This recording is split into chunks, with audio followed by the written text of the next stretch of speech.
Les scientifiques ne peuvent pas toujours expliquer tout ce que découvrent les archéologues. Bien qu'ils fassent de leur mieux avec les informations disponibles, il arrive parfois que des problèmes restent non résolus en raison des limites des connaissances actuelles.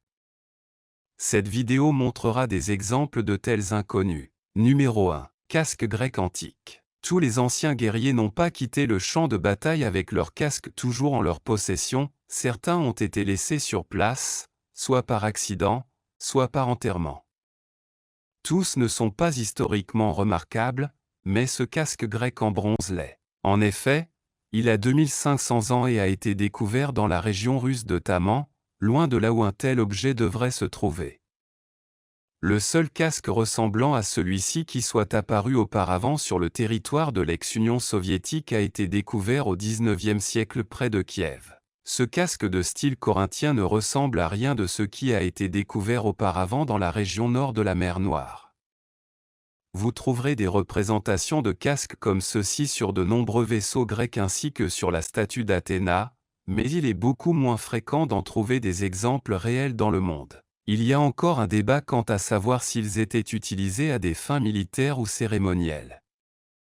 Les casques ressemblent à un cube et gêneraient considérablement la vision et l'amplitude de mouvement de quiconque les porterait. Les fentes étroites pour les yeux auraient rendu impossible de regarder à gauche ou à droite, donc en cas de combat, les guerriers à l'intérieur devraient affronter l'ennemi de front. Numéro 2. Tombeau antique de chars. Il semble que c'était un fait malheureux dans la Chine ancienne que lorsque les chefs ou les guerriers se rendaient à leur dernière demeure, leurs chevaux les accompagnaient, qu'ils soient morts ou non. En novembre 2017, des archéologues ont découvert un lieu de sépulture contenant 4 chars anciens et les restes de près de 100 chevaux dans la ville de Xinjiang, province du Henan.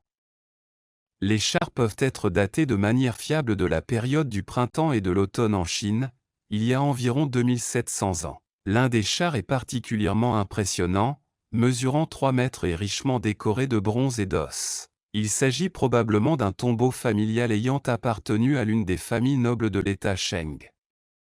Malheureusement, aucune inscription ou trace écrite n'a été trouvée à l'intérieur de la tombe.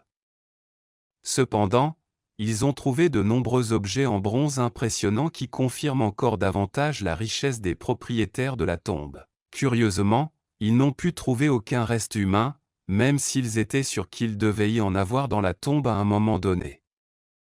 Puisque les chevaux sont presque certainement entrés vivants dans la tombe, il est macabre possible qu'ils aient mangé les restes de leurs propriétaires. Numéro 3. Corps des marais antiques. C'est une réalité malheureuse que les humains se retrouvent parfois piégés dans des tourbières, incapables de s'en libérer, et y perdent la vie. Lorsqu'un soi-disant corps de tourbière a été découvert au Danemark en avril 1952, on pensait initialement qu'il appartenait à un coupeur de tourbe nommé Red Christian, disparu de la région en 1887. La datation au radiocarbone du cadavre racontait une histoire très différente.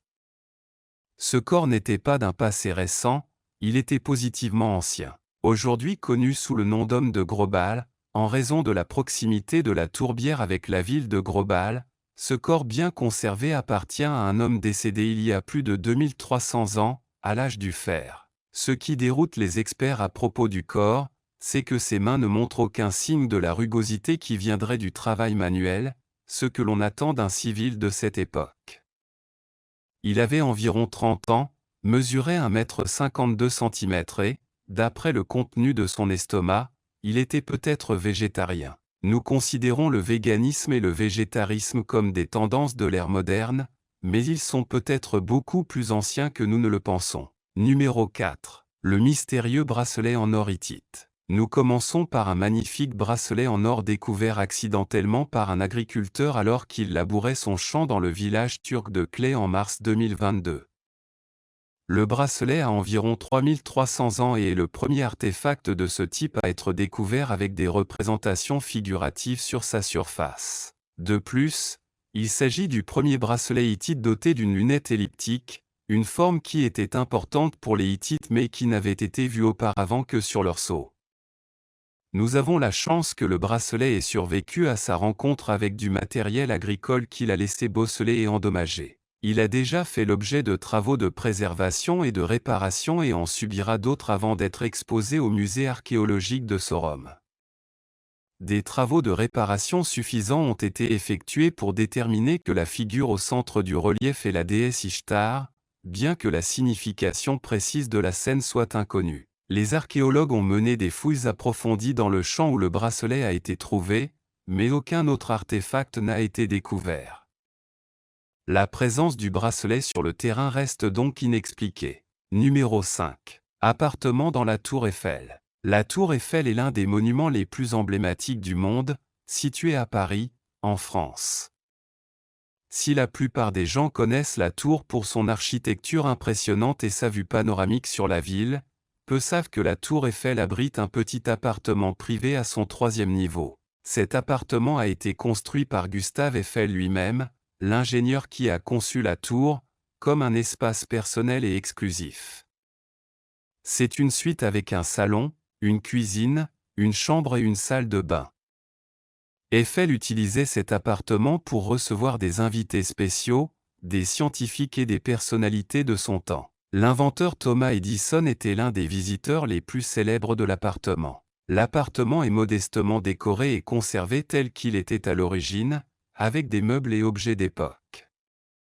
Aujourd'hui, c'est devenu une attraction touristique, permettant aux visiteurs de se faire une idée de la façon dont Eiffel vivait et d'apprécier la vue de leur point de vue privé. Contrairement au reste de la tour, l'appartement n'a pas été conçu pour le grand public, ce qui en fait une partie très exclusive et spéciale de la Tour Eiffel. Depuis cet espace, vous pourrez profiter d'une vue imprenable sur Paris et ses environs. Numéro 6. Les mystérieuses tombes ruches d'Oman. Que se passerait-il si vous étiez enterré dans une ruche?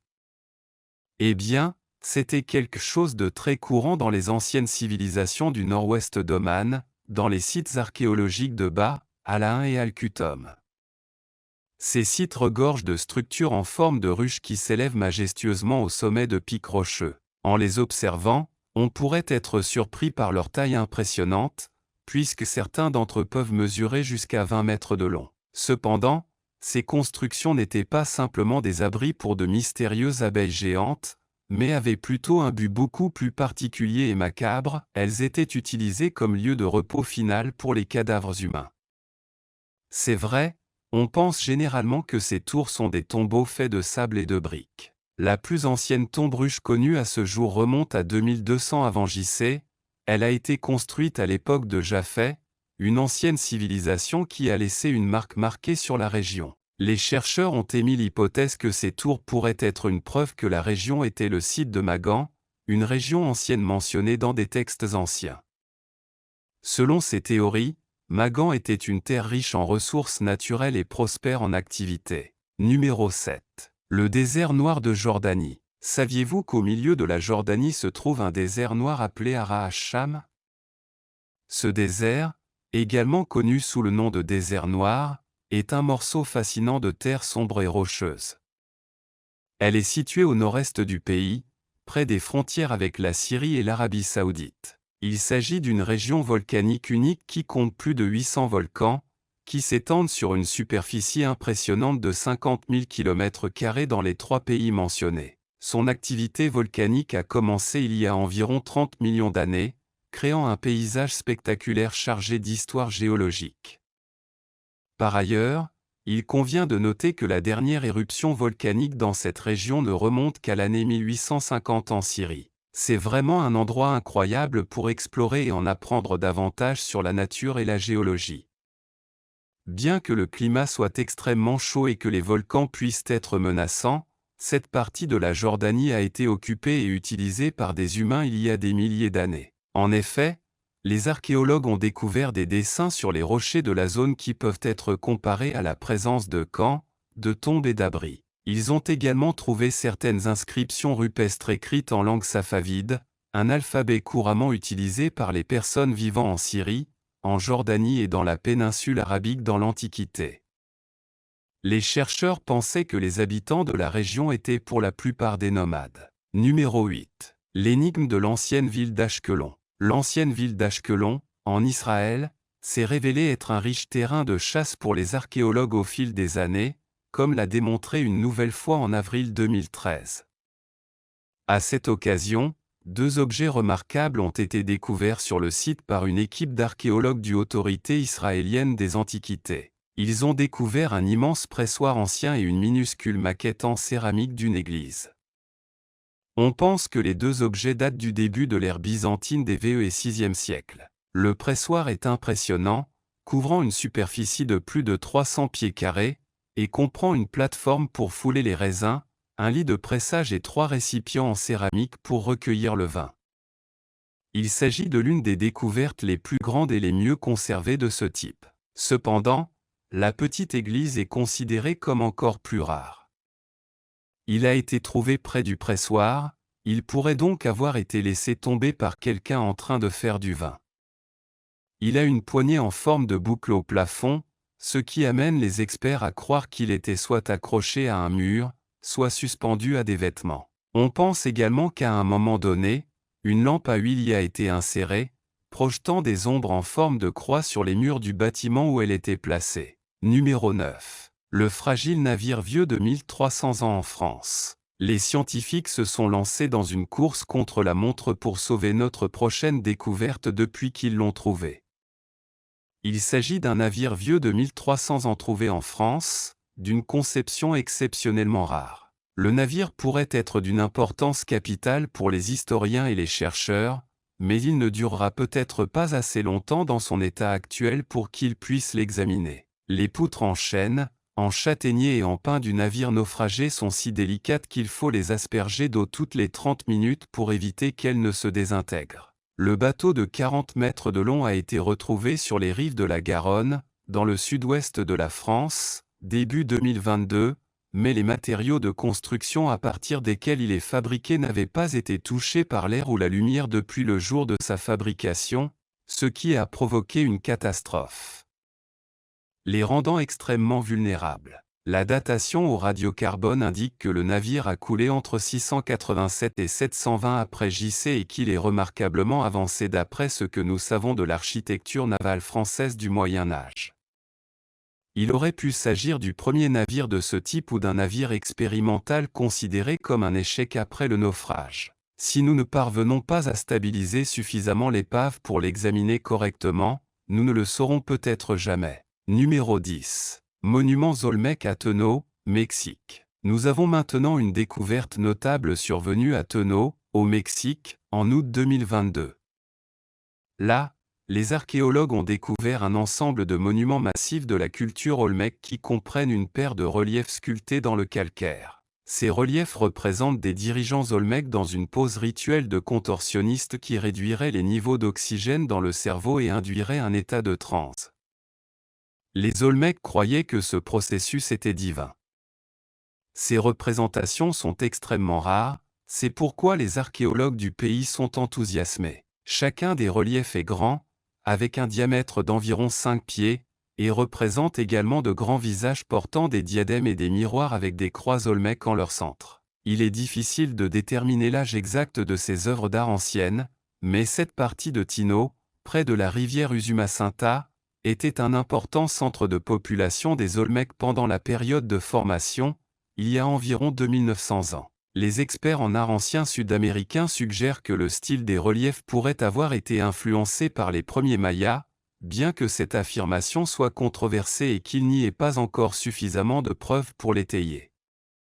Finalement, les Mayas sont devenus prédominants dans cette partie du pays il y a environ 2000 ans. Numéro 11. Manuscrits de la mer Morte. Presque tout le monde a entendu parler des manuscrits de la mer Morte, mais que savez-vous à leur sujet? Saviez-vous, par exemple, qu'ils ont été découverts par hasard et que quelqu'un a déjà tenté de les vendre dans la section des petites annonces d'un journal? Les célèbres rouleaux ont été découverts par des adolescents éleveurs de chèvres bédouins dans l'ancienne ville de Qumran en Israël en 1947, cachés dans une grotte au bord de la mer Morte. Réalisant que les rouleaux de cuir pouvaient être importants, les bergers les vendirent à un antiquaire local, qui contacta des experts et découvrit qu'ils avaient plus de 2000 ans. Cela a déclenché une exploration effrénée et la découverte éventuelle de plus de 800 manuscrits.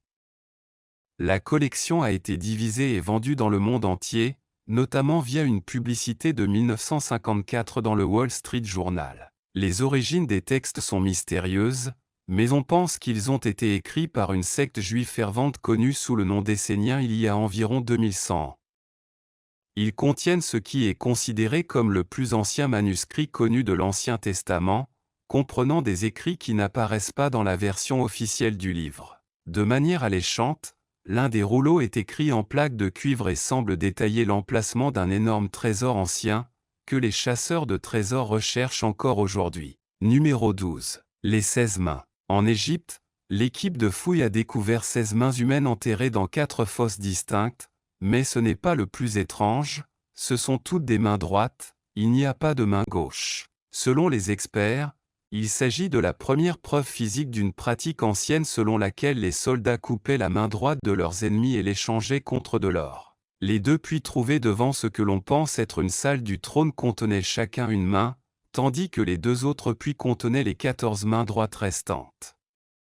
Ces puits furent construits ultérieurement dans un espace extérieur au palais. Couper la main droite d'un ennemi avait pour but symbolique de lui enlever éternellement sa force et son pouvoir.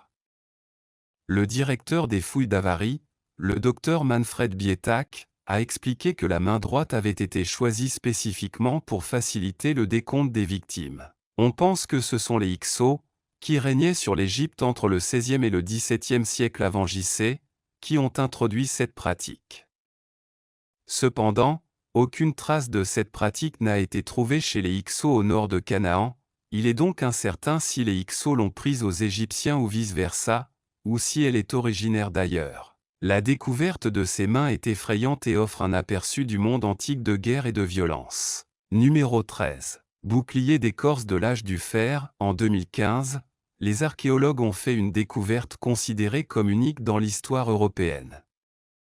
À Leicester, au Royaume-Uni, plusieurs boucliers d'écorce datant de 395 à 255 avant J.C., durant l'âge du fer, ont été découverts. Bien que l'écorce ne soit pas considérée comme suffisamment solide pour résister au combat, des études sur les boucliers ont révélé qu'ils avaient été témoins de nombreuses actions. Même après avoir été jetés, ils ont résisté à l'épreuve du temps, enterrés dans un puits utilisé pour abreuver le bétail. Les tentatives visant à recréer les boucliers ont encore plus surpris les scientifiques, ils ont découvert qu'ils étaient incroyablement durables et repoussaient les flèches et les coups d'armes. De plus, ils étaient plus légers que ceux en fer et étaient parfaits pour le combat.